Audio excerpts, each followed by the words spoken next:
నమస్తే, welcome to 99 TV. Breaking news చూస్తున్నాం. మాజీ డీజీపీ ఇంటెలిజెన్స్ పిఎస్ఆర్ ఆంజనేయులను హైదరాబాద్లోని మైనాబాద్లో అరెస్ట్ చేసి ఏపీసీఐడీ పోలీసులు బెజవాడ తీసుకువెళ్తున్నారు. RRR కేసులో రఘురామకృష్ణరాజు కస్టోడియల్ టార్చర్ కేసులో, అలాగే కాదంబరి జత్వానీ కేసులోనూ ఆయన ఇప్పటికే నిందితులు. సస్పెన్షన్ వేటు వేసిన తర్వాత ఈయనతో పాటు కాంతి రాణా టాటాని కూడా సస్పెండ్ చేశారు.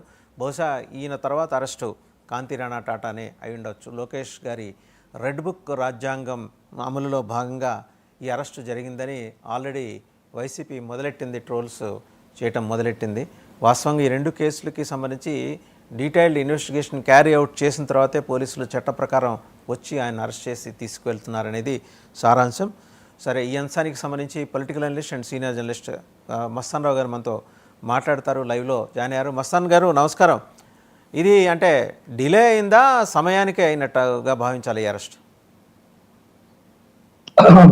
అంటే సమయానికి అయినట్టుగా నేనైతే భావిస్తున్నాను. ఎందుకంటే యాక్చువల్గా రాష్ట్ర ప్రభుత్వం ఈ కేసులో కక్ష సాధింపుగా వ్యవహరిస్తుంది, దుందుడుగా వెళ్తుంది అనే అవకాశానికి తావు ఇవ్వకుండా చట్టం తన పని తాను చేసుకుంటుంది అనే దిశగా మాట్లాడే దిశగా ఈ అరెస్టులు కానీ సస్పెన్షన్లు కానీ ఇవన్నీ జరుగుతున్నట్టుగా మనకు పిఎస్ఆర్ ఆంజనేయులు గారి అరెస్టును చూస్తే అర్థమవుతుందని చెప్పచ్చు.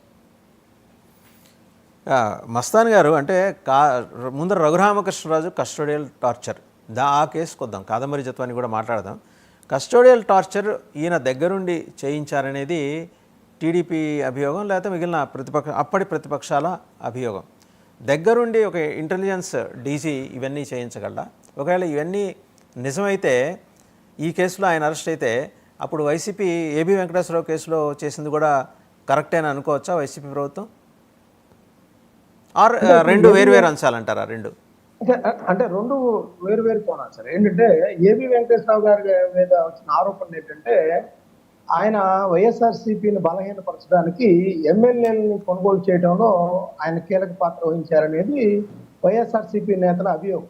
జగన్ గారు కావచ్చు, వాళ్ళ పార్టీ పెద్దలు ఎవరైనా కావచ్చు, వాళ్ళందరూ కూడా ఏబీ వెంకటేశ్వరరావు గారి గురించి ఆరోపణలని కూడా అదే అని చెప్తారు. ఎందుకంటే ఆల్రెడీ 67 స్థానాలతో ఉంది, ప్రధాన ప్రత్యర్థి పార్టీగా ఉంది కాబట్టి ఆ దిశలో ఆ పార్టీకి కనుక దెబ్బతీసినట్టయితే ఆంధ్రప్రదేశ్లో తెలుగుదేశం పార్టీకి ఎదురు లేకుండా చూడొచ్చు అనే ఒక కోణం తీసుకొని ఆ విధంగా ఏబీ వెంకటేశ్వరరావు గారు వ్యవహరించారనేది వాళ్ళ అభియోగం.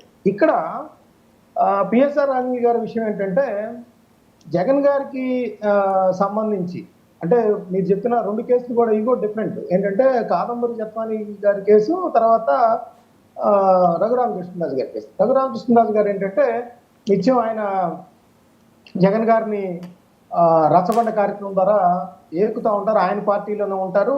అటు వైఎస్ఆర్సీపీ కూడా అదే గేమ్ ఆడింది. ఆయన సస్పెండ్ చేసేసేస్తే ఆయన వేరే పార్టీలోకి చేస్తారు. అలా వెళ్ళకుండా సస్పెండ్ చేయకుండా ఒకవేళ ఆయన వెళ్తే ఒకవేళ ఆయన్ని పార్టీ సభ్యత్వం నుంచి లేదంటే లోక్సభ సభ్యత్వం రద్దు అయ్యే విధంగా ఉంటుంది కాబట్టి అట్లానే ఉంచారు. ఆయన కూడా అదే వేధింపులకు గురయ్యారు. ఆ వేధింపులు ఎదుర్కోవడానికి ఆయనకి ఎంచుకున్న సాధనం రచ్చబండ.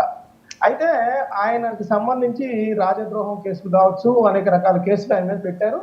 ఆ పెట్టిన నేపథ్యంలోనే అయితే నేను అనుకుంటాను పిఎస్ఆర్ ఆంజనేయులు గారికి సంబంధించి ఒకవేళ సలహాలు ఇచ్చి ఉండొచ్చేమో కానీ దాన్ని అంతా ప్రత్యక్షంగా ప్రవేశించింది సునీల్ కుమార్ గారు అనేది రఘురామకృష్ణరాజు గారి ఒపీనియన్ కూడా అని చెప్తారు. ఎందుకంటే ఆయన పలు సందర్భాల్లో చెప్పినప్పుడు సునీల్ కుమార్ గారి గురించే ఎక్కువగా ఆయన ఆరోపణలు సంధించారు. అంటే పిఎస్ఆర్ ఆంజనేయులు గారి కంటే కూడా సునీల్ గారి గురించి మరి ఎందుకని ఈరోజు పిఎస్ఆర్ ఆంజనేయుల్ని అరెస్ట్ చేశారండి? అంటే టెక్నికాలిటీస్ ఏంటి, సిఐడికి ఉన్న ఇదేంటి, బేస్ ఏంటి? ఇప్పుడు ఆయనే రఘురామకృష్ణరాజు గారే సునీల్ కుమార్ గారి పేరు ప్రస్తావన చేశారు, ఎక్కువ ఫోకస్ అంతా ఆయన మీద పెట్టారు. ఆయన ఎవరో గుడివాడ ఎమ్మెల్యే దగ్గర పనిచేసే ఒక ఆయన కూడా, ఈయన తులసిబాబు, ఈయన గుండెల మీద కామేపల్లి తులసిబాబు రఘురామకృష్ణరాజు గారి గుండెల మీద కూర్చొని ఆయన్ని పిడిగుద్దులు గుద్దాడు. ఇవన్నీ అయినాయి. సునీల్ కుమార్ మీద కేసు అయింది. ఇప్పుడు ఈ కేసులో అరెస్ట్ చేశారా, లేకపోతే కాదంబరి జత్వానీ కేసులో అరెస్ట్ చేశారా? అంటే యాక్చువల్గా ఇప్పుడు ఈ రెండు కేసుల్లో గుంటూరు నగరంపాలెంలో కేసు, విజయవాడ పోలీస్ కమిషనరేట్ పరిధిలోనేమో కాదంబరి జత్వానీ కేసు, అదేవిధంగా ఇక్కడ గుంటూరు నగరంపాలెంలో వచ్చేసేమో రఘురామకృష్ణరాజు గారికి సంబంధించిన కేసు. ఈ రెండు కేసుల్లో కూడా తాత్కాలికంగా కావచ్చు A2గానే పిఎస్ఆర్ ఆంజనేయులు గారు ఉన్నారు. యాక్చువల్గా ఏంటంటే అక్కడ ఈ ఇప్పుడు రఘురామకృష్ణరాజు గారి కేసు అయితే నేను అనుకోవట్లేదు. ఎందుకంటే కాదంబరి జత్వాని